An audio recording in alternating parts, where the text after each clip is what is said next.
dans lesquels il est demandé, pour chacune des limites suivantes, évaluer d'abord la forme, dites la méthode à utiliser, et calculer ensuite la limite si c'est possible. Donc, on va d'abord évaluer la forme, etc., et puis voir quelle méthode il faut utiliser.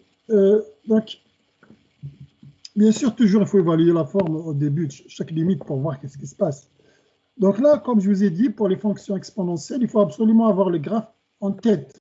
Absolument avoir la fonction log exponentielle, il faut les avoir. Donc, dans son cerveau, il faut avoir absolument le graphe.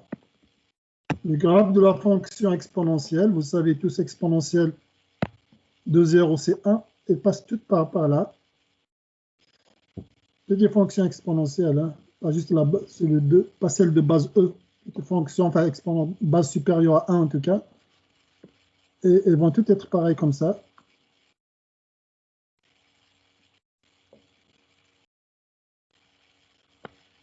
Et là, ça va, quand x tend vers moins l'infini, ça va aller vers 0. Hein, tout en restant au-dessus de 0, parce que la fonction exponentielle est toujours positive. Exponentielle de toujours une quantité supérieure à 0. Donc, le graphe ne va jamais toucher l'axe des x. Et ça va vers là, plus l'infini, très très vite. Hein. Elles passent toutes par là, donc les fonctions exponentielles.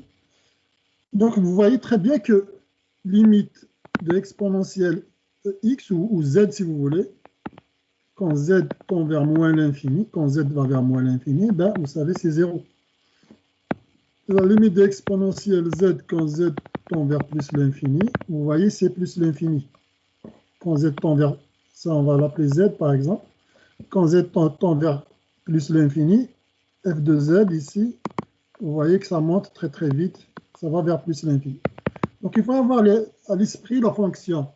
Donc maintenant, quand on dit quand x tend vers moins l'infini, x tend vers moins l'infini ici, donc on s'intéresse à la limite quand x tend vers moins l'infini. C'est quoi l'impact pour notre fonction? Premièrement, on a exponentielle moins x carré. Exponentielle moins x carré. Donc, x tend vers moins l'infini, x carré tend vers quoi? X carré tend vers plus l'infini. Et on a un signe moins. Donc, exponentielle moins l'infini. Exponentielle moins l'infini ici, c'est exponentielle z quand z tend vers moins l'infini. C'est 0. Donc, vous avez une constante plus exponentielle moins l'infini. OK? 0 plus, donc forme, si on veut écrire forme 3 plus exponentielle moins l'infini sur exponentielle x. Maintenant, x tend vers moins l'infini. Donc, c'est encore un exponentielle moins l'infini. Et cette fois-ci, plus 1. Voilà, j'espère que c'est clair. Je vais effacer le graphe. Il faut avoir le graphe de la fonction exponentielle à l'esprit toujours. Donc, vous voyez, la forme illustre la forme 3 plus exponentielle moins l'infini sur exponentielle moins l'infini plus 1. Mais on a vu exponentielle moins l'infini, c'est quoi? On a dit c'est 0. On a dit c'est 0. Exponentielle moins l'infini, c'est 0. Exponentielle moins l'infini, c'est 0. Donc, il va rester juste 3 finalement. Donc, limite de 3 plus exponentielle moins x carré sur exponentielle x plus 1. C'est 3 plus 0 sur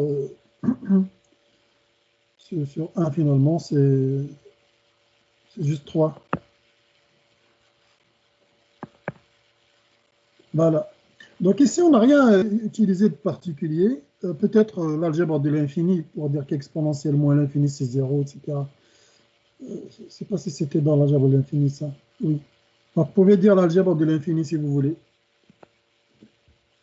C'est tout ce qu'on a utilisé.